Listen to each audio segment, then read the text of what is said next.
Blacksmith of the Apocalypse. By Arcuser. Chapter 811. Door finally unlocked. After gaining the fourth key for the door, the party tracked back down to the door at the lowest floor. Setting in the symbols for fire, wind, water, and earth completed the mural on the wall, and the final boss door was finally unlocked. Beyond the door covered in ancient murals appeared a mighty. Was it a dragon? An oath guard exclaimed. Shut up when I'm narrating our story. Ray threw a spoon at the guy who interrupted him. He turned back to the crowd of oath guards and other members of Mina's march. Anyway, beyond the door covered in ancient murals appeared a mighty elf sitting on a throne of tree roots. Tall, elegant, and beautiful, wearing a silver robe woven from wind, it was a creature called a noble of elements. Combining all elements, he looked like a high elf made of flesh and blood. Only the cold eyes made of ice betrayed his handsome image. The crowd exclaimed in awe. After the story of the bosses of the four elements, it was easy to expect something made of a combination of all of them, but they expected a hulking monstrosity like the Gate Guardian, not the description of a handsome, petite high elf. Don't underestimate it, just because it's not a grotesque beast. The noble was fast, strong, and endowed with mystic powers on top of many of the traits of our previous opponents. When Mongkyu threw the Fang of Decay, it was unable to penetrate his fair skin. He was fast enough to dance around Jonah and his sword dances. Magic of the four fundamental elements was unable to even graze him if it managed to hit at all. His attacks, magic and physical, were so strong even Tekker had a hard time blocking. Aren't you playing him up a little too much? How would you have beaten him if everyone had a hard time? One of the new blacksmiths asked with doubt. It wasn't easy, as expected of such a dungeon. We managed to pull through with teamwork. Even with his terrible strength, do you really think he would have been able to resist the constant onslaught of legendary weapons? I don't want to brag, but I may have been a major contributor this time around since the power of my ring finally came off cooldown. With its powerful buff, I was able to cast a tremendous slow on the boss, which allowed everyone to keep layering crowd control effects on him and chip away at his armor. As expected, you bogged him down with status effects and then trampled him to death. An oath guard summed it up. Hey! I mean, it's true, but you should formulate it a little nicer. It was a really terrifying boss, even when he paled against Dragos, that abomination, he ended with a shudder. You mean that thing the Tower Master brought to the lab right after returning? Someone asked. You know about it? Ray asked curious. Not a lot. I know the Tower Master brought something to the laboratories. Ever since then, that old creep Cromwell is walking around with that disconcerting grin wherever he goes. It really gives one goosebumps. You should have seen what that Dragos guy looked like after he transformed. That was disturbing. Like a half-rotted undead skeleton wrapped in baby skin. Some people are eating over here, someone complained. Sorry. Look at this. The armor of lunacy is done, Seth revealed. Oh. Ah. WTF. Lena exclaimed as she was the only one with an appraisal skill in the room. The blacksmith already started to enjoy Lena's presence. Her reactions were really colorful. Everyone else was already used to his stuff, even the dwarves who could see the options, unlike Mina or Finn, who only saw a nice shiny new armor. Waxing Moon Cuirass. Lunacy set 1/10. Epic. Physical DEF 1450. Mag DEF 2500. Durability 2700. 1 plus 30% to all stats in the moonlight. 2 plus 65% power of spells. 3 encroachment of lunacy. 4 plus 15% to all stats in any light. Lunacy set effect. Passive skill, Lunar Charge. Active skill, Lunacy Unleashed. A finely crafted cuirass made of Ithilden, created by Master Smith, the first Master Enchanter, Master Blacksmith and Master Goldsmith of Earth using advanced knowledge of material properties. Whereas the dwarven Ithilden the blacksmith got from Poulter was comparable to epic Olympian silver, Earth's Ithilden did not gain any added durability or defense in the refinement. Apart from the property of high magic conductivity, it only had the lunacy effects. Since Earth's Ithilden still had the physical properties of Mithril, the armor's physical defense was a little lacking for an epic armor. Even though it rivaled his Wyvern cuirass in defense, this was mostly because of Seth's skills. Since this was an armor the other blacksmiths would also be able to make, their output would be considerably lower once they started producing it. It wasn't a problem though, since it was intended for mages to wear. Its defense would always be better than most robes currently available. Maybe it would change once their new enchanters leveled up more and Nico Booz started working with them. Even then, Seth doubted they could come up with a robe better than this, even if Booz managed to make a true sky robe from Puffle's thread. The magical effects had not changed a lot. Since it was the prototype without any enchantment, it didn't look impressive at first, until one multiplied them by 10, since they were the base effects of each armor piece. Seth had managed to slightly strengthen them, as he got more used to the materials and their arrangement in the process of making the armor. The wearer would grow 2.5 times stronger in any natural light source, 5,5 times in moonlight, and the power of spells was always increased by 7,5 times. The only effect that didn't stack was the encroachment of lunacy. Now since the armor was finished, the set effects had also been added on top of that. The passive skill Lunar Charge had two distinct effects. For one, it doubled mana regeneration in moonlight. The second was the addition of an external mana pool, that grew by 1,500 with every set piece worn. This meant wearing the full set added an additional mana pool of 15,000 mana. There was only one drawback. The armor's mana pool could only be charged through excess mana recovered in the moonlight. It was not a permanent increase but a resource the wearer had to manage. Lunacy Unleashed on the other hand was a typical skill that gave a huge boost for a short time and led to a state of fatigue as a cost. For 2 minutes the skill halved cooldowns and casting times. In addition, all damage dealt was doubled. The period of fatigue led to the opposite effects: cooldowns, casting times, and received damage would be doubled for 5 minutes. It was safe to say, nobody wanted to face the wearer in a moonlit night. And this was the armor still lacking any kind of enchantments or a soul. As the blacksmith rattled down the effects for everyone who couldn't blatantly see them like Lena, their jaws also slowly lowered. Seth had put a lot of effort into researching the materials and creating the schematics for this armor. Seeing their baffled expression, he felt double satisfied with the result of his hard work. "Hone, Whedon, do you think you can do it?" he asked the two dwarven blacksmiths. Since they now had fresh blood in the workshops, the dwarfs were free to do more interesting stuff than mass production and commission work. Once they worked out the best combination of enchantments, the dwarfs and Cerberus would be able to produce them on their own. The effects would lower a little when one of the dwarves made the armor, instead of Seth, but the blacksmith didn't mind. With the mining golems at work, Minas Mar was able to monopolize on the mithril mines they found along the tree route. With enough raw material, Alzalsar's people could produce almost as much Ithildan as they wanted. Cerberus could have made an armor rivaling his, but the golem was occupied with a different task the blacksmith gave him. Wait! Are you telling me you want to mass-produce these?" Lena asked incredulously. "Mass-produce is a big word." "No. We will offer the ones these two make to the mages among our oath guards. Of course, they would have to sign a soul contract so they wouldn't misappropriate them." Lena only stared at him agape but did not comment further. She was worried about the encroachment of lunacy, but maybe she was alone with that worry. Maybe it was the risk they had to take to prepare Mina's march. Chapter 812 War Council.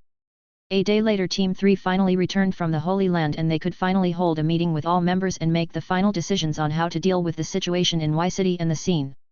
Listening to Lena's explanation, everyone had grim faces. Mina and Finn only looked at him in shock. He could only nod to confirm that what Lena said was serious. Thinking that something so horrible and bizarre was actually true, they had a hard time believing it. Nobody really doubted the information, but grasping and accepting the full extent of the atrocity going on was difficult. The Bard understood them. Not only was it hard to accept what it was, but also because it was hard to come up with a countermeasure. These things happened far away and as horrible as they were technically powerless to stop it at the moment. The room had fallen into solemn silence as they processed the information. "What is the plan?" Monique asked grimly into the room. As expected, she didn't believe they would tell them about it, without having at least some plan in place. "Karina is already preparing to expand the tree route toward Y City along the originally planned path." Lena started to explain. "Oh, shit! Are we really going to attack Epsilon?" Link exclaimed shocked. "What? No, not directly. The princess tried to continue. Link, calm down. Let Lena finish." Seth spoke up when the gourmet hunter was about to interrupt again. As an original inhabitant of Epsilon, he was agitated, to say the least. It was not much different for the others: Monique, Tekker, Jane, and even Allison. Even when it changed, Epsilon and Y City were still the places they grew up. We are expanding the tree route first and foremost to do the same thing to Y City that you did to Delta. The first step is offering those people a way out of that place and immigrating them to the new tree stations. Once we secured a safe haven to take them in, we will move on to liberate those that were captured. Using the chance, Lena quickly finished her sentence. Since the Tower Master spoke up, nobody interrupted again as she continued to explain what they had come up with. The most important goal right now was to strengthen Minas Mar, as a district to prepare against Y City's forces. Stronger troops, guardians, and alliances were some of the plans. One of the policies to improve the overall strength of their people was for Minas Mar to open their coffers. Not their wallets, but the storage rooms that were filled with materials. The handful of blacksmiths in Minas Mar had a hard time processing because of their sheer volume. Offering exclusive deals to the craftsmen that already migrated to Minas Mar, they would provide the materials and pay them for their labor. Then they would sell the finished products for the labor costs alone. This was how they were able to help their craftsmen grow, while also lowering item prices and making good quality products available to the adventurers of the tree stations. Seth actually copied this method from the early Y City. Cormac Pale had told him how the leadership had backed workshops of craftsmen and provided the materials for free, paying them for their labor. It was a good way to strengthen the people and the craftsmen, although it came at a small loss since they were technically gifting the materials away. Another point was alliances. Of course, they had to talk about their possible alliance with the new province of the Muir Empire in Beta. This was a contentious point since most people at the table had made bad memories with the maritime invaders. Despite the representatives of Muir in Beta being former people from Beta and they were ready to make great concessions, people kept arguing that they couldn't be trusted. Not even Lena's confirmation that the Muir Empire's leadership had really changed could convince them. If this can help us in stopping the scene, I'm in favor. In the end, it was actually Evie, who had the best reason to hold a grudge, that brought the awkward situation to an end. She had suffered terribly because of the attack of the mermen, but she was ready to put it aside. How could anyone else still speak up against it? If we can find proof that the scene is doing these things because of their connection to another force from the Pathworks, we can also count on reinforcements from Krina. Lena brought up another possible alliance. Even when they could prove the horrible atrocities to Krina, hardliners would still insist that these were local problems and did not necessitate the involvement of the Empire. Only if Lena could prove her suspicions, they could make Krina move. Isn't it time you finally tell us who you are suspecting? Seth finally asked. Previously, the princess had avoided speaking out the who she suspected. However, the bard saw it fit for her to reveal it now since everyone was present. I believe it is Spacia backing the scene, she said grimly. Spacia? I feel like I heard that name before. Lydia mumbled. They were the culprit that interfered with the evaluation in Kavati Koinen and is the main rival of Krina. All the changes in Y City fit their usual approach to restructuring a society before taking over.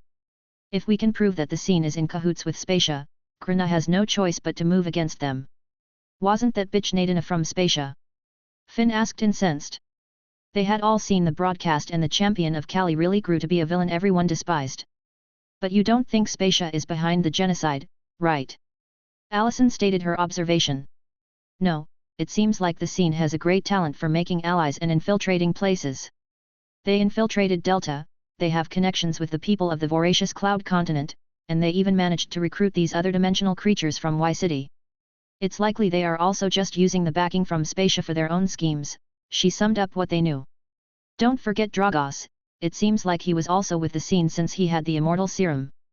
Monique threw in. But if we prove that they are working with Spacia, Krina will send their big guns to support us. Link asked warily. Definitely. If Spacia is involved, even the hardliners will send to biggest guns they can to stop them, she answered with absolute certainty.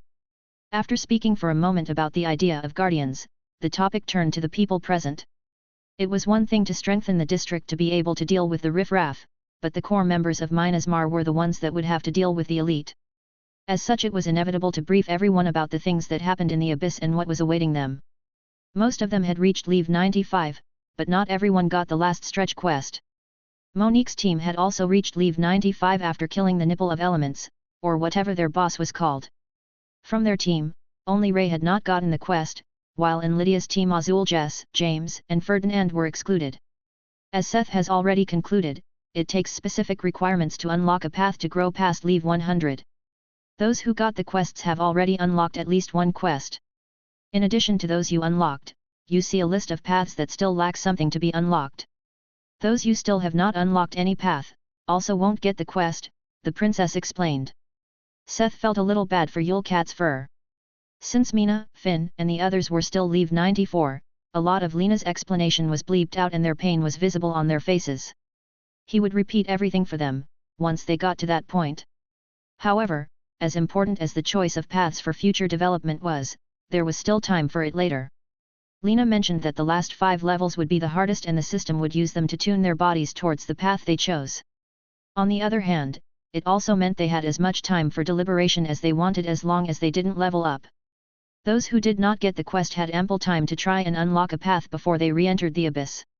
Seth found there was something more pressing in their current situation. I believe all of you will agree when I say that we need to rearrange the field teams. Your parties have grown, or stagnated. He glances at Mina and the others, which led to all of them being unbalanced and lacking in certain areas. Although they murmured a little as a reaction, they couldn't deny that it was true. When faced with tough opponents, every party found a place they were lacking in. As such, an earnest discussion about the rearrangement of the field teams started. Chapter 813 New Members, New Teams. There are 2 things I would like to say before we start. Both have to do with Team 1. Monique looked at him in surprise. First, I would like to introduce someone to everyone. She is an old acquaintance who studied abroad. Thanks to Lena, she was allowed to come back to Earth and receive the blessing of the system god. After his announcement, the door opened and a graceful lady entered the room. She was not a perfect beauty, but she was good-looking, well-endowed, and surrounded by a divine power giving her an intriguing warm aura. It was Linri, the priestess of the god of chains that had changed sides and was allowed to become a player. She had decided to try her luck in another world and grow in a relatively safe environment. One had to say, it really paid off for her. Seth had heard it all. Despite his initial impression of her, Linri had worked hard as a healer, becoming known as the priestess of the fount, showing great prowess in healing and purification. With her second class she had added a variety of buffs and support spells to her repertoire, but most importantly further strengthened her properties as a healer. The blacksmith had met her again a few days ago, after his visit with Senior White. After listening to the adventures of the other parties, he was convinced to know the perfect pace for her. I suggest Linri to join Team 1 as a dedicated supporter and healer. Although Ray was able to do some intermediate healing and give some specific buffs, as a shaman he could not replace a dedicated healer and supporter. Although Linri was yet at the same level as the others, she was exactly what Monique's party was lacking. The second announcement is concerning Jonah. Would you like to say it yourself? Surprised, Monique and the rest of her party looked toward Jonah worriedly. Their first thought was that something may have gone wrong with the reattachment of his forearms. Maybe he was going to quit? Seth offered me to officially become the team leader of a 4th field team, and I accepted. The masked man revealed his promotion. There were a few reasons why the blacksmith decided to not just rearrange the teams but also add a 4th one. Balancing the parties was one thing, but another was to help the chosen and blessed to shine and grow more. Team 1 had Monique and Jonah, both were chosen with melee powers. Having both in the same party halved the opportunities for them to explore their capabilities and collect brownie points with their gods by looking cool. But it was mostly the former. It was similar for Archer and Lydia. Before, Lydia was an assassin, but now the fluidly changed between assassin, blunt melee battle, and archery.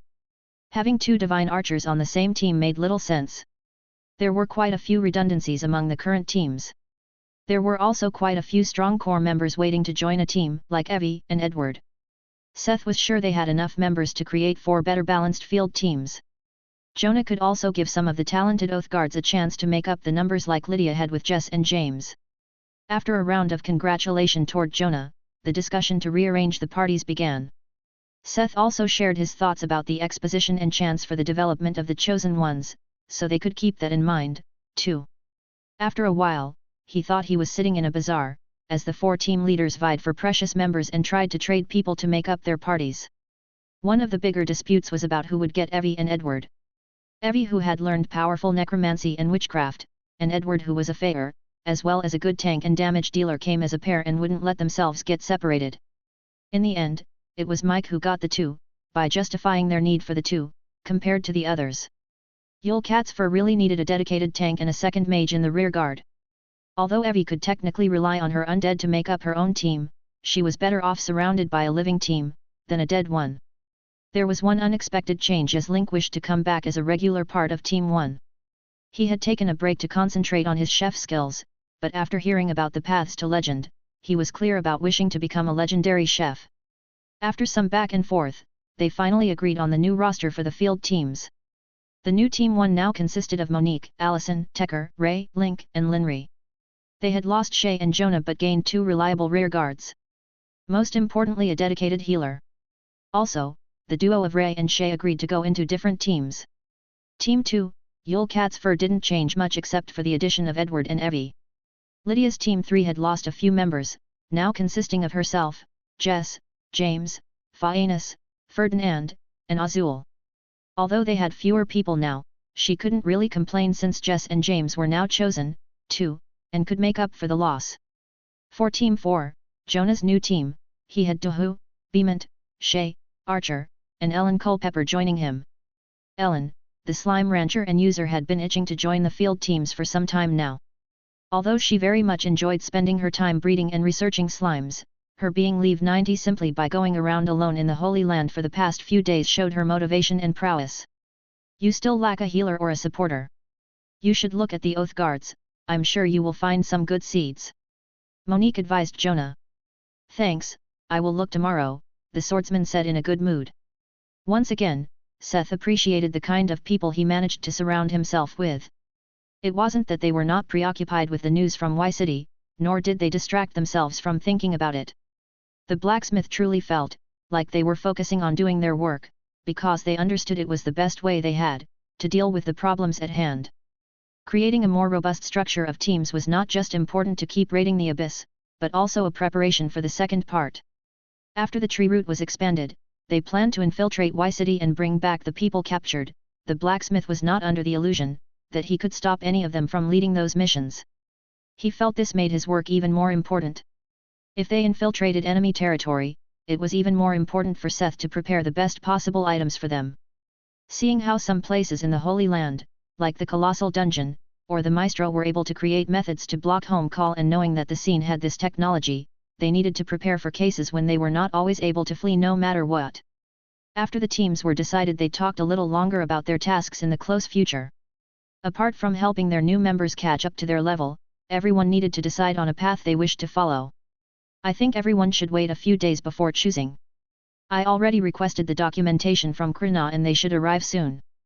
Although the paths to legend are as numerous as sand on the beach, I'm sure it will be helpful in choosing, or unlocking the paths you want. Especially, when you don't have the quest yet, the princess explained. Until the information from Krina arrived, they decided not to go on any big missions. Instead, the teams would visit smaller dungeons close to Minas Palin and Little Sigma, to get used to their new party configurations. Seth, on the other hand, returned to the depths of his workshop. He had things to do. Chapter 814 Sivri Silverview. Seth spent the next 2 days, taking a break with Mina and Finn in Little Sigma before the two went on their dungeon tour. The place had changed a lot since the first time Seth came to take a look at Karina's work. With the influx of people and the development of infrastructure, it became a very lively metropolis. Since nobody came here with cars or anything like that, the streets were filled with cafes and magical mounts, giving it a truly magical feel.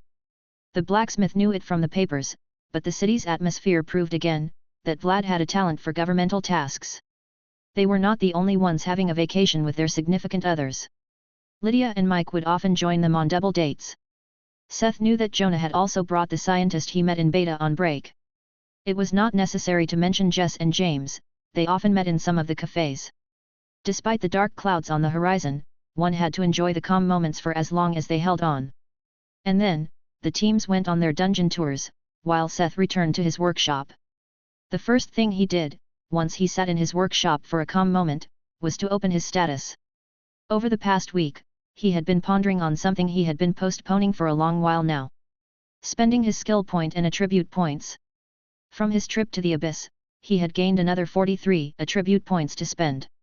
Seth had gained. Except for agility and intelligence, all his attributes he could put points in had crossed 300. Seth had always advocated for a balanced build, although he had favored strength, dexterity, endurance, and willpower because of his class and abilities. After ups and downs, and to get the titles that came with reaching 300 points in an attribute, his status turned out to be almost even across the board. The question was whether he should go with evening it out, using the last AP he was going to get from the system, or was he improving the attributes he favored. He finally came to a decision because of what Lena said. Once he chose a path, the system would help adapt his body to this path over the last 5 levels. He intended to choose a blacksmith-related path, no matter what, which meant he would naturally improve in these areas. Whether his attribute or his stat multipliers improves, he didn't know. Since that was the case, Seth decided to put the points into intelligence. It was an attribute needed for magic, but also for his music and mana. He could neglect agility because of his armor, but he couldn't let intelligence lag behind in the future. With the 43 he brought in from 250, he had gained an additional point through Link's food, to 293. Just 7 points short of 300. Another reason why he decided against agility, was because there were a lot more ways to improve physical stats. He brought out a bottle swishing around the clear potion inside. Since he was at it, he also decided to drink the 4th dosage of Alison's attribute elixir. Despite the alchemist saying that there might be a loss in efficiency past 3, Seth felt the medicinal power as strong as the first time he drank it. It reminded him more than ever of the body refining pill Master Mountain gave him. When the power subsided, he gained 5 points in agility, strength, dexterity, and endurance. That was the smaller thing he wanted to get out of the way. The bigger decision was to spend the skill points he had been saving up ever since he unlocked the soul refinery. As confident as he was to put all his skill points into the soul smithy, he was a little shaken when he heard that he would not gain any more past leave 100. He currently had saved up 13 SP and leave 9 of soul smithy cost 10 SP. If that convention continued, he needed at least 11 SP to reach leave 10, if the skill had a leave 10 or leave max. There was no way he could get those with leveling up alone. At leave 100 he would only have 8 SP. This was why he had hesitated for some time about whether he should use the SP on a different skill. But it was only hesitation. The situation at hand made him realize that the soul smithy was his best option. Even if he didn't get a new perk, every level improved the power of his crafting stations.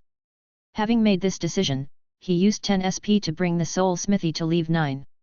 Ding! Please wait a moment as your status is being checked. Skill levels have been affirmed. A bright light blinded him for a moment. When he could finally see again, his eyes fell on a petite female dwarf made of pure gold.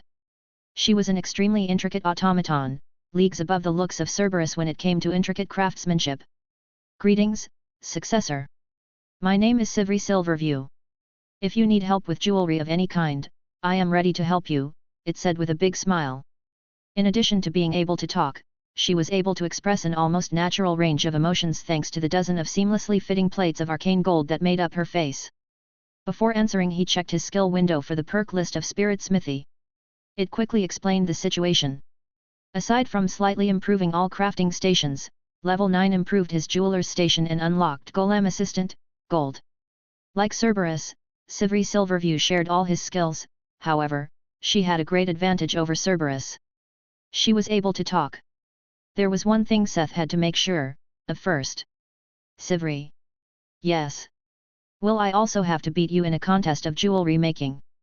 No, I wouldn't be here if you had not proven yourself already. This was one worry gone. It says you can't do forging, was Seth's next question. Yes, Master Forgebrand created this body with great precision, however, I'm not durable enough to forge or join physical fights, she answered with an apologetic smile. Seth perked his ears. She was able to talk about Forgebrand, maybe he was able to get some information about his mysterious predecessor from her? Although he had met him once after dying in a dungeon, the blacksmith was not curious enough to commit suicide in a dungeon, just to see the dwarf. That's okay, don't worry, about Forgebrand, can you tell me about him? At his question, the golden dwarf hesitated. Her forlorn silver eyes looked far into the distance for a moment. Her expression showed longing for a moment, then she glances at Cerberus working at the forge before she corrected herself and looked at him apologetically. I'm sorry, but I would rather not speak about him. Seeing the way Sivri acted, Seth was quite clear about what Forgebrand had worked towards. Although he didn't know his reasons, but the golden dwarf lady seemed like Forgebrand's attempt to create a golem with a soul. At first glance, she seemed similar to how Seth created Alzalsar and some of the earlier golems. A golem with a soul embedded in its core. He couldn't see in her insides, but it would explain why her body seemed to be completely made of epic arcane gold. It was not a strong material, barely harder than normal gold, but the property to collect mana from the surrounding would be a great support for a soul that was not very big, to begin with. I would appreciate it if you didn't look at me with such appraising eyes, she said, a little embarrassed. Oh, I'm sorry, it's just a habit of the profession, he apologized. Seeing the differences in the direction they developed in and seeing the result of these paths was quite interesting to Seth. Judging by the intricate crafting stations and the golems Cerberus and Sivri, he could see that Forgebrand was a much more technical blacksmith than he was, with a huge knowledge of engineering. The bard on the other hand was not as technical, but if Forgebrand's goal was to give a soul a new body, or even revive the dead as the existence of Sivri suggested, then Seth had gotten a lot closer to this goal, using demonic songs, than the dwarf had.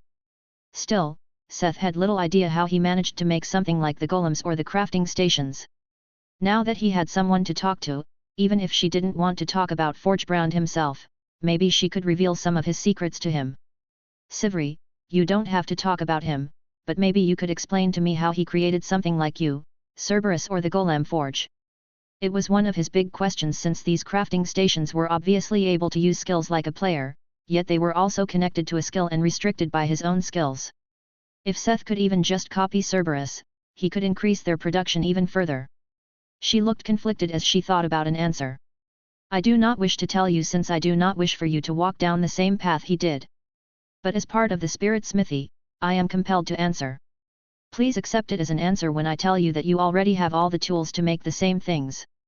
Chapter 815 Lesser Fire Dragon's Toenail.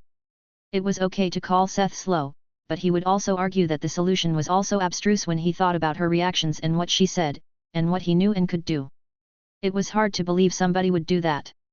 You can't mean that he split off parts of his soul and used those on these items. He threw out the easiest but most unnatural solution. Sivri didn't say anything, but her intricately crafted face betrayed her silence. Her reaction confirmed his suspicion. It wasn't like the blacksmith didn't have the same thought. For one, he was able to infuse souls to strengthen them, why wouldn't he be able to fuse foreign souls into his own to power up? It was a similar concept to how Cromwell's immortals absorbed souls to grow. However, he saw the same problems with that as when he fused souls. The remnants of old memories and information would mix up and muddy his soul. It may not have been a problem for a soul cluster with a hive mind, but for a normal person? Seth couldn't see any outcome but going crazy. Was this why Forgebrand created the soul refinery? But even then, messing with a living soul, especially his very own, seemed utterly dangerous and with unknown consequences. So much so that it was a taboo in Seth's mind. He never dared to actually think about doing it. However, if Forgebrand was able to identify and split off parts of his soul that held some of his skills and knowledge, it could explain something like the Golem Forge, Cerberus, or the Soul Refinery. But splitting off parts of his soul meant serious harm, even if souls were prone to heal. Maybe he didn't need pure souls to strengthen himself, but to heal the parts he separated. He stared at Cerberus, the Golem Forge, the Soul Refinery, and Sivri for a moment, concentrating on soul capture and the ability to detect souls. But you aren't part of his soul, right? He singled her out since she had a different aura than the other crafting stations. Forgebrand had split off part of his own soul for most or maybe all the crafting stations and Cerberus, but not Sivri. Please? She asked him sadly. He didn't know whether she meant not to ask further about Forgebrand, or not to experiment with his own soul. He just barely managed to rein in his curiosity. Either way, let's drop this topic here. I won't ask you further about Forgebrand, and I have no intention to doctor with my own soul. You could at least tell me about this skill? How can I level the soul smithy? Since Seth couldn't hope to gain enough skill points to level it further, he thought it would be the easiest to ask Sivri how the skill worked and how he could gain proficiency in it. What do you mean? I should be the last component you were missing, the golem asked, surprised. But my status says it's level 9. Don't skills usually develop when they reach level 10 or become level max? There should still be a level left to achieve, Seth insisted. Let me check. She closed her eyes, jumping at the chance to get further away from the previous topic. I see, this is the system's arrangements. A successor isn't supposed to only inherit the skills of their predecessor, but develop them further. Try concentrating on the skill, it should have changed a little with level 9. Seth was a little confused by what she said, but he followed her suggestion and concentrated on the skill. In his mind, he could feel the different crafting stations belonging to the workshop. He instinctively knew their information and could grasp the power to summon them and call them back. As he was sinking deeper into the skill, he really noticed something he had overlooked while using the skill casually. Are you telling me, to level the spirit smithy I have to add more crafting stations myself? Seth asked flabbergasted. That is correct. As the successor, it seems like the system wishes for you to further add to the skill. You should have been able to do this from the beginning, but it seems to have only unlocked after you got me, the dwarf bot explained. Seth may have sounded displeased when he called out, but he was actually exhilarated. He had often thought how cool it would be if he could add more to the soulsmith, such as his etching table with the self of all the assets he had bought and Allison developed. There was only one problem. To integrate a crafting station into the skill, he needed to use a special method to create it, using soul infusion. He couldn't just throw anything at it, that would take a lot of time. Time he didn't feel like spending in their current situation. As much as he wanted to follow this distraction, he had more pressing matters. You have the same level of skill as me when it comes to jewelry, right? Here, take these and show me what you can do, he suddenly said and immediately shoved some of his work on Sivri. What the blacksmith handed her were the sun bead he had gotten from Solar Solace and a small bar of legendary Olympian silver. As much as he would have liked to make something like a staff for Linri, his legendary Olympian silver was almost depleted. Since Sivri had suddenly appeared before him, he thought that it wouldn't hurt to let her make an accessory with the bead and a small part of the leftover silver. This way he could save time and see what the dwarf automaton was capable of. I can largely copy your skills, but I have no way to imitate your demonic forging ballads. Would you mind if I use traditional songs and enchantments? She asked confidently. You can sing? Seth asked surprised. Forging ballads was something Cerberus had been unable to truly copy since the golem had no voice. But Sivri's question meant more. She was not restricted to copying his skills, but she possessed her individual wealth of knowledge and experience, independently from him. I have a voice and I can sing, yes. However, I'm restricted to journeyman leave 9, she answered quickly. Then go for it, show me the best you can do with these two. All right. Motivated, the dwarf took the two materials and sat down at his jeweler station.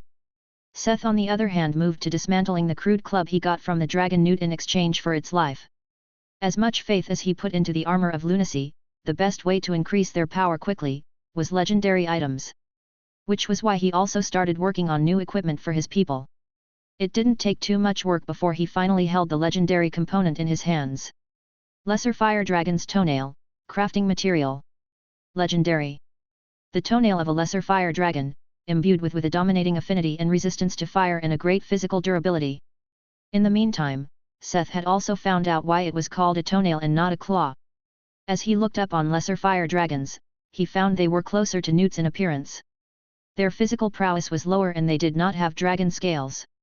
They relied on ambush hunting from the depths of magma. Their nails were not used for attacking, or digging through rock, but shoveling away at half-molten rock to deepen their magma ponds. This was why the thick, blunt nail on the club looked more like a hoe or the back of a pickaxe than the claws of a dragon. After extraction, it was a plate the size of a credit card and a thickness of roughly 1 centimeter. The toenail's physical attributes fell far behind its other traits. This was a good thing since Seth didn't have to feel bad about not making a melee weapon out of it.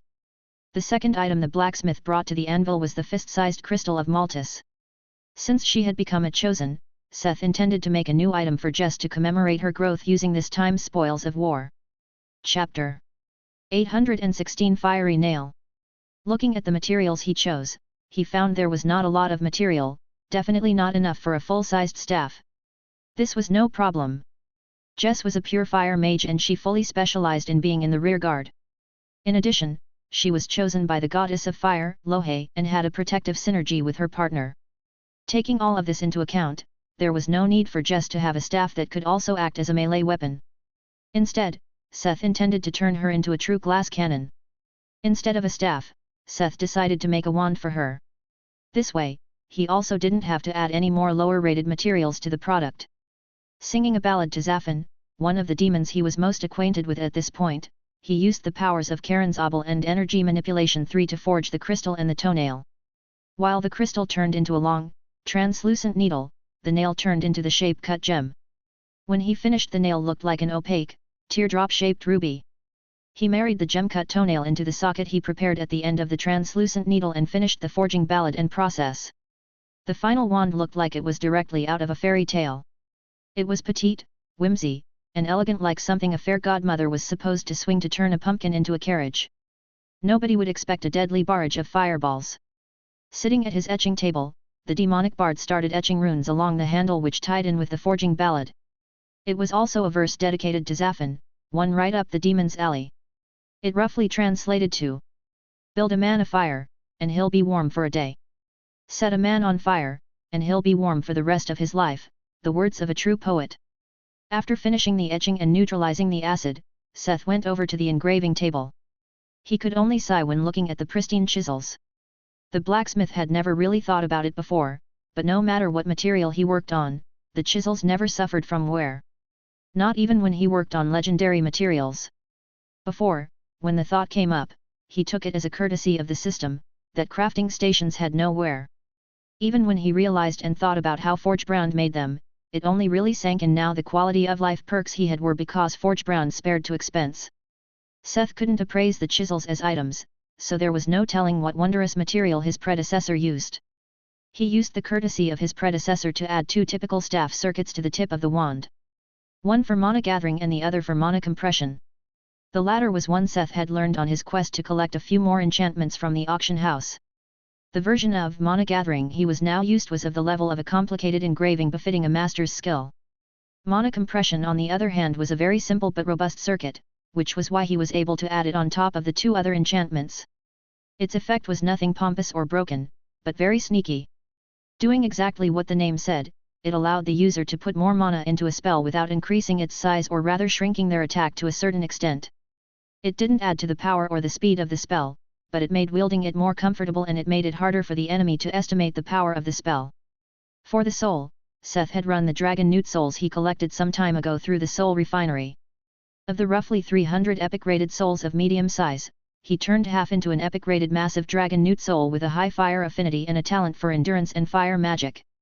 It wasn't perfect for a regular wand, but since the toenail was of their ancestor, he was sure the soul would have a great synergy with the material. After forging the soul into shape, came the soul enchantment. It was one he had kept on the back burner for a long while, Fires of Phlegethon. While Seth's gloves had Phlegethon's blessing, this enchantment was mainly just borrowing the river of power to imbue attack with it. The sigil of Fires of Phlegethon was a flaming ring, probably because it was known as the river that coils around the earth and flows into the depths of Tartarus. Soon the soul wand was covered in streams of fire, as the divine enchantment covered every nook and cranny. By inserting it into the wand, he finished another legendary item. Ding! You have finished a legendary item. Proficiency gained. Ding! A synergy between power has changed your item. Ding! A synergy between materials has changed your item. Fiery Nail. Legendary. Damage, 50. Mag damage, 1750. Durability, 2000, 1330 plus 670. 133% fire affection. 2 plus 500% damage of fire magic. 3 cursed fire of Zaphon. 4 cleansing flames Phlegethon. 5 improved durability. 6 mana compression. 7 plus 60% mana cost reduction. 8 unlocks, lava spells, lava cannon, lava field, lava rain. 9 passive skill, Maltus Shell. 10 active skill Maltus Molt. 11 active skill, Burning Heavens. A dangerous weapon hidden by the image of a petite wand. Another creation from the skilled hands of Master Smith, the first Master Blacksmith of Earth and empowered by Master Smith, the first Master Enchanter of Earth. Anybody with a bare modicum of talent as a mage will be able to accomplish great things with this wand. It was like the perfect opposite of the Harbinger of Winter Woes. While both were finely crafted weapons, one was a sword completely focused on physical and ice damage, while the other was a wand focused on magic and fire damage.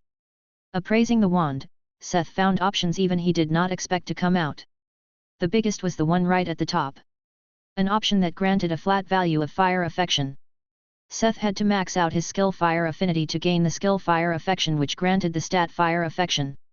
With 100% fire affinity as a prerequisite, it should be plain for anyone to see that this was worth a lot more. The difference between the stats was as high as having fire affinity and having none. Fire affinity granted a passive improvement of fire resistance and the costs and power of fire-related skills and spells based on the caster's familiarity with the element. However, fire affection did the same and added active improvements by the element itself. The mana cost, the casting speed, cooldowns, and the mental strain were actively reduced as the power of spells would grow stronger without any cost to the caster. Even just 0.1% fire affection was worth more than 100% fire affinity. Simply possessing the wand flatly added 33% to the wielder's status.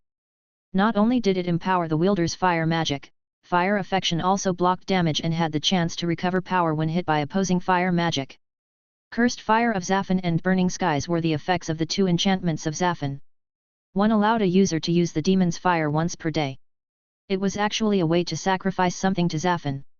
Once cast, it would cover the opponent in a fire that would not stop until the demon was satisfied with his offering. It was a double-edged sword since the user could never know when the demon would be satisfied. Seth also really liked the skill. It would come in very handy on big battlefields. Active skill, Burning Skies no cost, 2h cooldown. Can only be used under an open sky. Sets the sky above the caster aflame for 1h. Range, as far as the caster can see. Below the Burning Skies, all fire-related skills are improved by 150%. Cleaning Flames of Phlegathon was a little different from what Seth had expected. The flames would judge the target and deal additional damage based on this judgment. The explanation was rather nebulous, so it was on Jess to explore what exactly it meant. Improved durability had to be the talent for endurance offered by the Draconic Souls. The effect improved the wand's rather low durability by 50%, bringing it up to 2000. Mana compression had the function of compressing the mana channeled through the wand by 65%. This meant a fireball of 1 m diameter would be less than half a meter wide by the time the spell finished. Or to say it in another way, a spell of the same size could pack 65% more power at an additional mana cost. When taking the mana cost reduction into account, it was a free power-up. These options were already enough to justify it being called legendary, but the powers of Maltus were added on top. It was quite obvious that the skills with his name came from the crystal, and judging by the things the others had told him and what he knew from the appraisal, it was also the origin of the lava magic. Swinging the dainty wand, a thick stream of lava ejected from the tip over a distance of almost 50 m across the hangar where Cerberus was working. Here Seth also tested lava field and lava rain, creating a huge mess. It was a good thing nobody in his workshop was sensitive to high temperatures.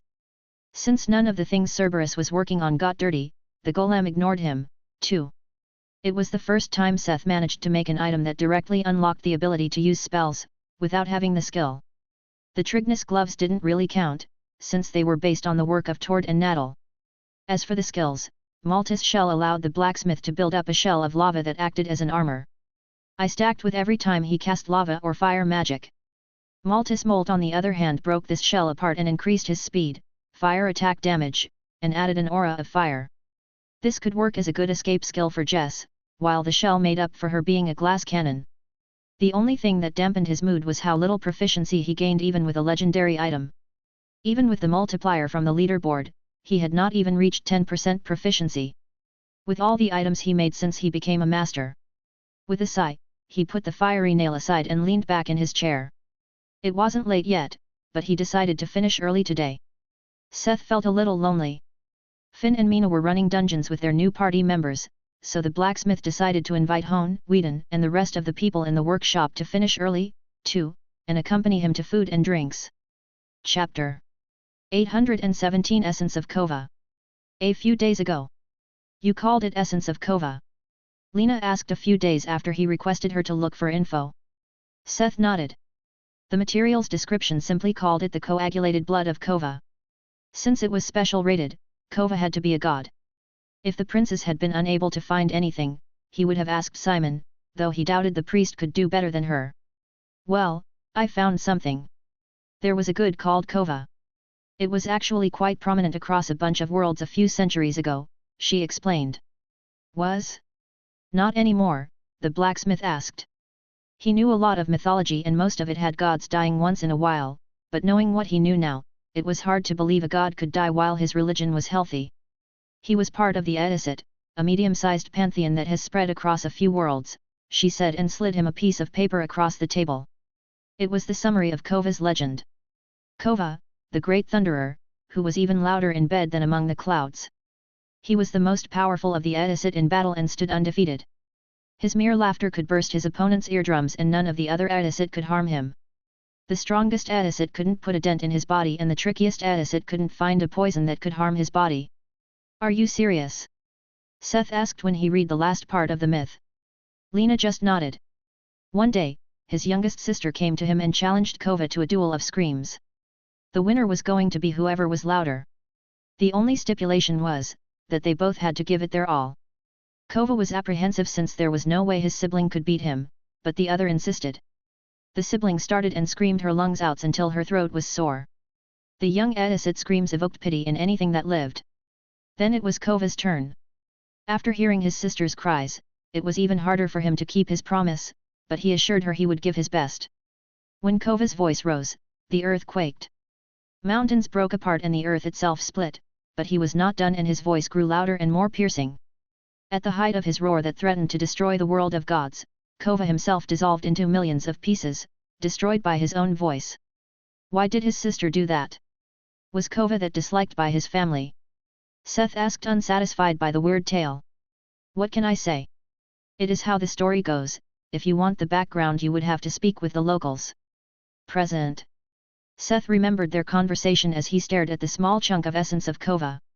He had a slight hangover from drinking dwarves under the table, but today he wanted to try processing this special material. After hearing the god's story and original traits from Lena, the blacksmith was quite clear about what he wished to make from it: strings. It was time for the bard to think about making a personal instrument for himself. Having a material that was all about toughness and loudness, or volume, seemed perfect to make strings for an instrument. The instrument Seth had in mind was something along the lines of a guitar. He imagined that it would look really cool and sound apocalyptic. Even though his instrument maker was only apprentice level 6, he wouldn't stop him from preparing the strings first. He intended to raise instrument maker in a similar way as he did carpentry and alchemy. The blacksmith was going to splurge a little on the materials. Even if he failed to make a good instrument, he would gain a lot of proficiency by virtue of the materials used. He was sure getting it to the journeyman tier would be enough to make an instrument able to accommodate the special strings. However, first, he has to see whether he could even work with the feisty material. If he managed to actually make a string from the essence of Kova, there was also the question of whether it was viable for a musical instrument. It wasn't like just any tough material was suitable for instrument strings. The blacksmith's hopes were high, but the first big hurdle was actually the material itself. He felt like it was an understatement to call it just tough. Even when Seth brought it to a bright yellow glow and infused as much mana as possible using Energy Manipulation 3, it hardly budged when he struck it with Karen's obel. Even with the hammer's power, Radiant Forge Right, Wraithguard, and the improvements of his legendary armor, and the reforged soul armaments, the essence of Kova resisted stubbornly. Only being able to only put in small dents with every strike, forging the materials was excruciatingly slow. And this was not the end of it. Shaping it on the anvil was only the preparatory work so he could start making it into a wire. If he had already this many problems on the anvil, would the rolling stands be able to endure? Would Seth be able to draw the wire through the dies to make it thinner? Seeing the slow progress, Seth started to think about other uses for the material. Maybe he should turn it into a small cannonball and shoot it at his enemies? Or maybe use it for arrowheads? Just how could a god with a body so tough die? Suddenly, the hammer halted. Kova disintegrated from his own roar. It was a stupid thought, but if what Lena told him about legends was true, Seth may have had an idea to solve his problem. Testing it was the easy part. Quickly, the bard brought out ounce. Who's going to fall this time? The demonic liar asked, motivated. Nobody. I need your help to test a theory. He popped the liar's murderous ideas and explained his theory. You know, this doesn't sound as stupid as you may think. When it comes to those that grew past the limitations, anything becomes possible. Taking a deep breath strained his skills of singing, voice of Seth, and Orpheus' voice together with the power of his armor to amplify his voice and started singing musical scales across his whole range. Ounce followed suit, accompanying him in the process. As the workshop turned into a hall filled with echoes of his voice, the blacksmith struck down at the essence of Kova in search of a note that could soften the metal. That was his idea based on the story Lena told him. If this was the legend of Kova and what the people believed in, then this was also what gave this material its power. If it was Kova's voice that defeated the god's own toughness, then wouldn't there be a way to work the material? There were different phenomena in the world that gave him the idea. Like glass breaking through resonant frequencies, or sand becoming permeable like liquid hitting the correct resonance. Maybe Kova had gotten soft and broken himself by hitting his own self-resonance for too long? If that was true, maybe Seth could at least soften the material by singing and playing the right note. Over dozens of tries, Seth not only changed the frequency of his singing but also the volume of his voice in the hope to find the right frequency and force to manipulate the stubborn material. All without knowing whether it would even work. He kept trying in the dogged pursuit of making strings. Chapter 818 The Saintess. Yvette, I'm glad you were able to make it. Princess Lena, thank you for the invitation, Yvette greeted her with a bright smile. The Saintess was in a great mood. Despite the state of present Delta, things were going up for her. With the help of Minas Mar, she was able to build a church and her religion had grown over the past months. It was true that tragedy was the best soil for religion. Yvette herself wasn't religious by any means, but she couldn't help but be happy over the growth in believers for one simple reason: she got finally rid of Sam Hatch. It had been almost 2 years now since she stumbled upon the god's old temple and became possessed by his remnants. Officially she became his saintess, but really it felt more like being a shuttle or a life pod for the struggling existence. While the god was too weak to exist on his own, she had been constantly plagued by the side effects of his presence. Chronic fatigue, micro-sleep, sometimes she felt like she suffered from narcolepsy when she would fall asleep and wake up a lot later, not knowing what happened. Since Sam Hatch was also the god of quietness and stagnation, she was hit with lapses of thought and barred from feeling strong emotions. However, with the influx of believers and the power of faith, Sam Hatch had finally left her body. Ever since Yvette felt like she was reborn. A heavy burden had been lifted off her body, allowing her to return to the person she used to be before. Compared to her elegant calm image as a saintess, she was almost bubbly now. As horrible as that time was, Yvette never blamed Sam Hatch at all. She had made the decision back then and her position and his blessing had allowed her to survive in this world. Now that he was gone, she had the chance to enjoy her position as a saintess. In part she attributed this change to Minas Mar and Mary's flawless cooperation with her. Another part was the princess giving her a chance to participate in the evaluation. She gladly came, when Lena and Minas Mar invited her to a conversation. It had been some time since we last met. What was so important, that you had to invite me over? The saintess asked friendly. As an answer, Lena placed a small stack of documents in front of her. They described the current situation in Y City based on reports from Kate, who was currently investigating. Her smile quickly vanished when she read the report of the Rakshasi's experience. Is this true? She asked disbelieving. It is what Kate wrote me. This is what we know about the scene. Another document was given. What are your plans? You must have some when you asked me to visit, and this is the first thing you show me. We will expand the tree route towards Epsilon, as it was originally planned, and use this connection to get as many people out of Y City as possible. To accomplish that, we have to strengthen Minas Mar, as a district, further. Yvette gulped, for several reasons. For one, these were probably top-secret plans. Being told about this meant that Lena put a great amount of trust in her. In addition, it meant that the princess had a role for her in all of this. What was she going to ask of her? If she was honest, she enjoyed the quiet life as a saintess. Apart from holding the mass and counseling the new priests, she was quite free. She preferred this a lot over the adventurous and dangerous life she tasted as an adventurer and during the evaluation. Don't worry, I don't expect you to go on any dangerous mission, she said as if reading the saintess like a book. Actually, I wish to make you a great offer. What do you think about a location for your main temple? Facing Yvette's confused look, Lena explained their attempt to recruit a guardian for every bigger tree station in Minas March. In this sense, she didn't ask Yvette for anything, but she was trying to recruit Sam Hatch as a guardian deity. The offer was the same that was given to Senior White. A base city without any opposing religions and a temple, in exchange for guarding the place in case of emergency. When Yvette heard the proposition, she relaxed a little. This was a lot better than asking her to take action on anything. A place for their believer to gather, away from Delta. Even when things were improving for her personally, it wasn't like she didn't see the deterioration of the central district. She heard from many of the priests that public safety had decreased despite the higher presence of guards and the forces of the leadership. Many people complained about the curfew and the restrictions on dungeons. It became hard to make a living for most. Many of Sam Hatch's followers only stayed in Delta, because of their church here. Closing her eyes, she sought connection with the God, currently residing inside a church. The incredibly lethargic feeling she got through the connection carried a sense of disassociation. She transmitted her thoughts and opinions on the matter and waited. It was like she was talking to a quagmire thinking in slow motion. Sam Hatch took a while before he finally answered positively. Sam Hatch agreed to your proposal. I hope you can help me manage the move of our believer in the future. Of course, the two shook hands with bright smiles when the earth suddenly shook. Allison enjoyed being back in the laboratory. The bookworm felt the calmest when being in her laboratory or the library of Minas March. Ever since she had gotten the class, alchemy had become her second passion, aside from reading. As much fun as learning something new was, knowing she also grew stronger through it made it even better. She was back to her slow life. Standing up in the morning, roughly taming her mane before shoving it in her pointy hat. A delicious breakfast in the canteen and spending the morning experimenting in the lab. What a bliss! However, she didn't forget the situation they were currently facing. Even when she approached things her own way, she was working on things that would help them in the future.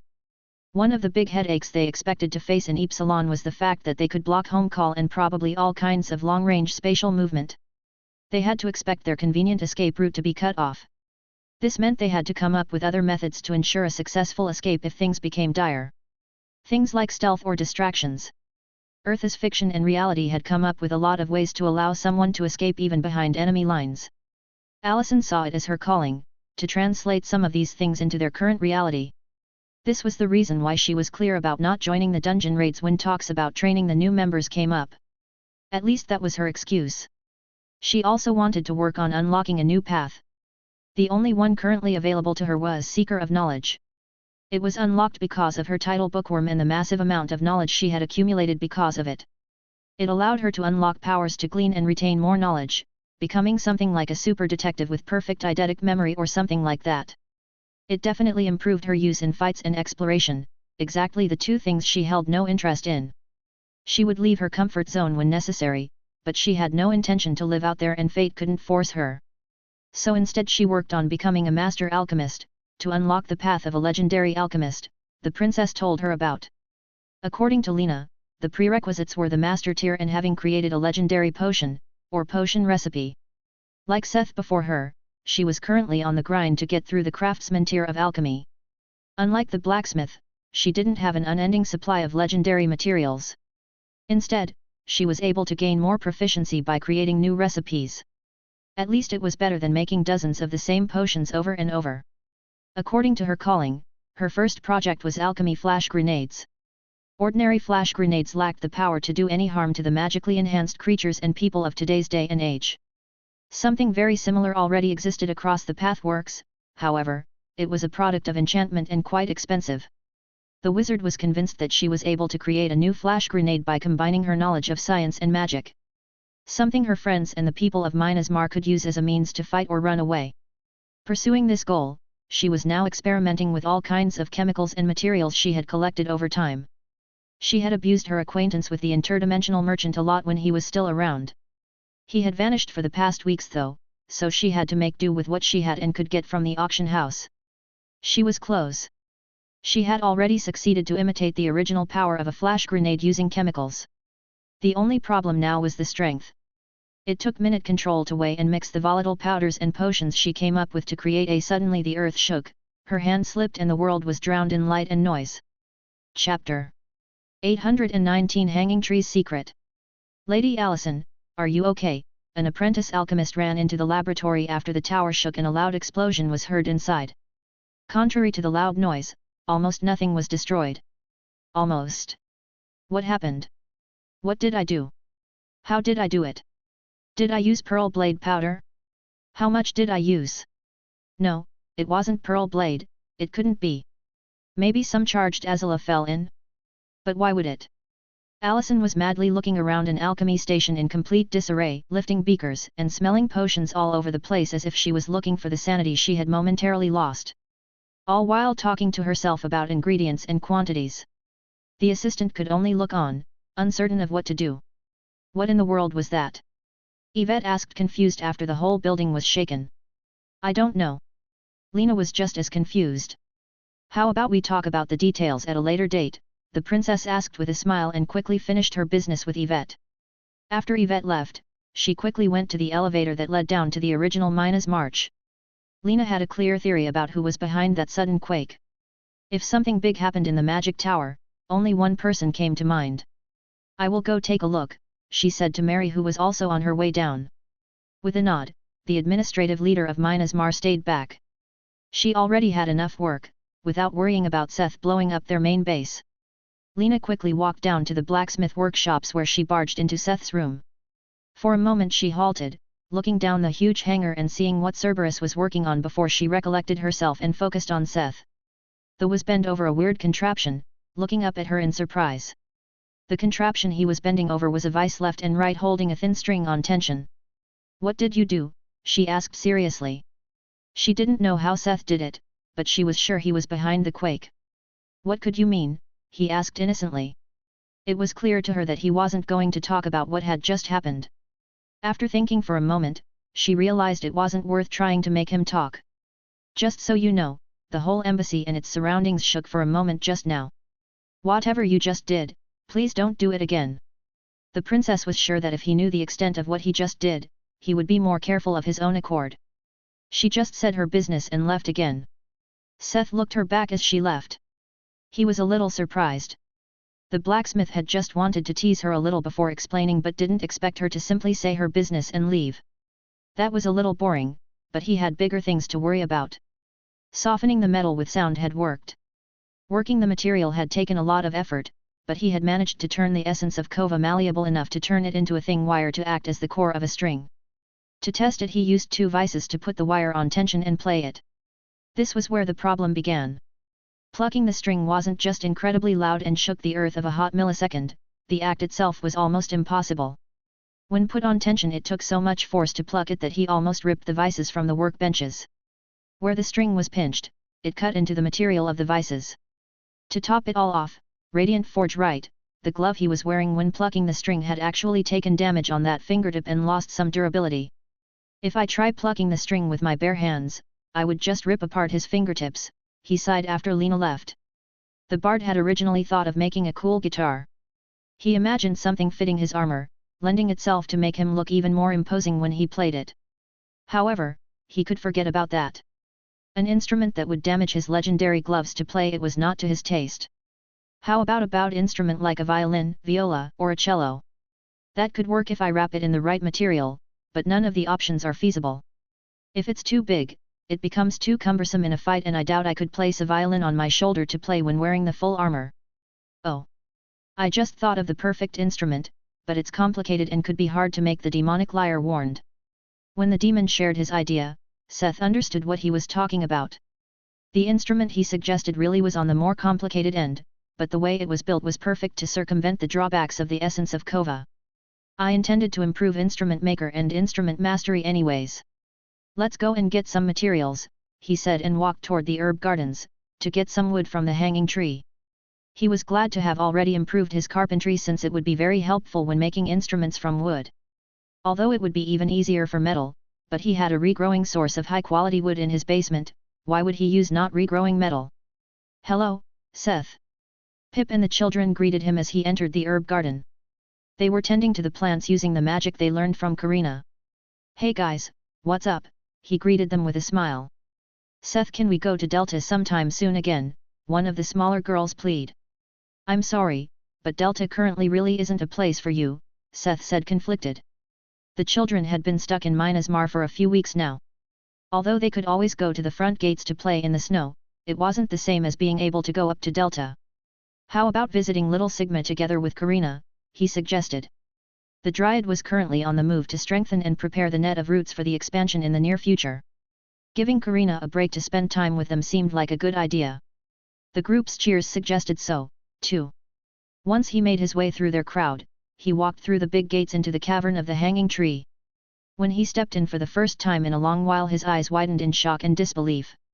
Lena, you there? Are you still in the tower? Come down to the herb gardens, please. He fumbled with the communication orb and called for the princess, flabbergasted. You sounded awkward. What did you do to the herb gardens? she asked a little annoyed when she finally met him at the door to the hanging trees cavern. And nothing, can you please go in here and tell me I'm not crazy? He nodded toward the big gate. You really are acting weird. Did something happen? She asked a little worried. No. No, I just need a second pair of eyes to make sure I didn't go crazy. Just look inside and tell me what you see, he said, opening the gates for her. She shrugged and entered the cavern. She had seen it briefly during Finn's tour, but she had to admit that she didn't really pay attention. Okay, let's see what this is. Abu, what the hell? She interrupted herself when her eyes fell on the massive tree that filled the whole cavern. Hanging tree of Myanmar LV 198. Judging by her reaction, Seth was convinced he had not gone crazy.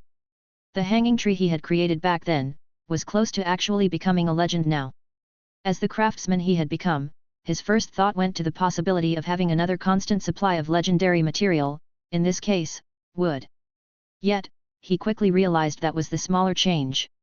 All trees along the tree root were saplings that grew from this tree's roots. If the main tree became a legend, would they also become legends? Depending on the path of the hanging tree, it would be an immense power boost across the whole of Mina's march. Thinking about these consequences, Seth had to make sure he didn't see wrongly. At this point, Lena actually started wheezing. This isn't good, she said in a panic. What? Chapter 820 Secret Hanging Tree. We have to keep this a secret for as long as possible. We have to contact Karina and see if she can do something about it, the princess stammered panicky. Lena. Calm down. What is this about?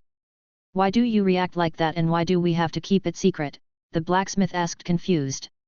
If the hanging tree becomes a legend and it gets out that this world had already birthed a legend, it will lose the protection of the covenant. Now hurry and contact Karina, she ended with a hushed voice because she noticed the children watching them. Seth didn't quite know what the princess was talking about, but he did what she asked of him for now.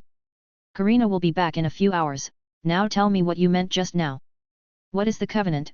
He demanded as he closed the big gates to the room, so the kids wouldn't eavesdrop. It's an agreement among all the greater powers in the Pathworks. No force is allowed to send their legends to new worlds. Whoever does, may face the backlash from the other members of the covenant. We have also observed that the system god does something similar, otherwise, new worlds may be overrun with legendary creatures before they developed any kind of defense.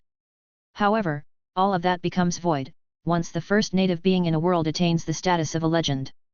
Do you remember how I advised you not to advertise your ability to make legendary items because it could cause unwanted attention? This is like a 1,000 times worse. If that tree becomes a legend, then it will open the door for foreign forces to send their powerhouses. Not to mention legendary beasts that may find their way here. It's a catastrophe. Lena spoke quickly and agitated, venting all her emotions. This means we are between a rock and a hard place, Seth summed it up. Currently, the elite of Earth, like Myanmar, had most of their people at the cusp of stepping on the path of legend, they were all far from being legends. It could take years to become legends for them if they even succeeded. That would have been enough time, for many adventurers to catch up, at least to the point of also walking the path. If one of them became a legend at that point, Earth's chance to withstand foreign forces may have been quite high. But right now, Lena's prophecy was apocalyptic. Not to mention the Muir Empire, or Arjit Noor who already were here. What if Krina and Spacia went to war on Earth, with people that were the equivalent of nukes? The blacksmith quickly realized the gravity of the situation. But how are we supposed to stop it? He asked her. An ordinary person can stop investing their power into their level of existence, however, the tree doesn't really have a sentience, right? That's why I said we need to keep it a secret. Even if the invisible border of the Pathworks opens, it doesn't. Other forces will know immediately. If we can hide the tree's status, they will not be able to find out if we are lucky. If we are lucky. Yeah, if we are lucky. There are a lot of ways to attain information out there, that are hard to block. All kinds of fortune-telling, foresight, scrying, and sorcery could be used to get this information. Once they know what to look for and can prove it, they will have nothing to fear from the covenant. I see, so in case Karina can't stop the tree from becoming a legend, we have to make sure it won't show any great change along the tree root. I am here. What is so important I had to immediately come back. 2 hours later Karina finally arrived. She was fatigued and a little out of breath when she reached the cavern. To the blacksmith's and the princess' horror, the level had actually gone up by 1 in the time they had been waiting. Was something they didn't know about going on, or had they just come at the right moment to witness it? Lena, now calmer but also more serious, quickly explained their situation to the Dryad and what they needed to do. Fortunately, the explanation was not hampered by the system, since Karina had already naturally stepped on a path of legend, similar to Puffle's. After meditating in front of the tree for some time, the Dryad had good and bad news. Although her soul and that of the hanging tree were connected, since her rebirth she was no longer in a position to control the tree completely. She was unable to stop it from advancing. The good news was, that every sapling, albeit grown from its roots, was its own tree. If the main hanging tree became a legend, the sapling across the tree root would only inherit its path, but not become legends, too. It meant the borders of their world would open to legendary creatures, but it wasn't like there were hordes of them just waiting to come in. They were the smaller evil compared to advertising the birth of a legend throughout the whole tree root. This was it would probably take a while for any of the forces to realize that a legend was born and then they would still need to prove it. Seth was worried about the future, but he couldn't help it that his heart was jumping in joy since he would soon have legendary wood, to go with his legendary strings to make a legendary instrument. On that note, he would have to work on his instrument maker skill. By the way, Lena, do you have any news from Krina about the paths? He asked, since it suddenly came to mind. But the princess shook her head. No, but they should arrive by tomorrow. I have to return to the embassy and talk with Mary about this whole ordeal. She excused herself and left. So, do I return now, or is there anything else for me to do? Karina asked a little clueless. When you are already asking, could you grow me a good amount of lumber before you return? That would be very nice. Seth answered with a smile. Fine, but in exchange I'm demanding a long vacation once all of this is over. I want to travel somewhere with nice weather and I would like to see the ocean, the Dryad suddenly demanded. Thinking for a moment, Seth agreed surprisingly quickly with a nod. Sure, I will make sure you see the ocean on your vacation. You also don't have to hurry back, you should stay and spend some time with Pip and the others. When she mentioned the ocean, only 2 currently existing districts still had one. Beta had been a famous holiday destination. Since they were in an alliance with the new settlers of Beta, nothing spoke against going there on a vacation. After all, Karina had to go there anyways, to grow another sapling. Her vacation could start right after she did that. Yay, she cheered. It seemed like she had gained an interest in traveling lately. Seth could not blame her. Every time she left Minas Mar, she would visit a tree she grew tree or travel through the desolate snowy mountain range, always seeing the ever-same landscape. He understood that she wanted to see some of the scenes from TV and stories. Looking at the clock, he found it was not even afternoon, yet. The blacksmith decided to return to the workshop with the lumber Karina had just prepared. He put his new instrument on hold and found that the time wasn't enough to start anything big. Instead, Seth sat down and started making instruments using the hanging tree's epic-rated wood. Thanks to the carpentry skill he had no problem using the wood, even when his instrument maker was only at the apprentice level. Although his first few attempts at simple things like wooden flutes and xylophones were crude, his level quickly rose. Like carpentry, Seth had to raise instrument maker to the craftsman tier to have an effect when working with legendary material. He started on this because he procrastinated on other things as he waited for Lena to bring the info about the paths. Not just because of his own, but also to match the ones of his friends.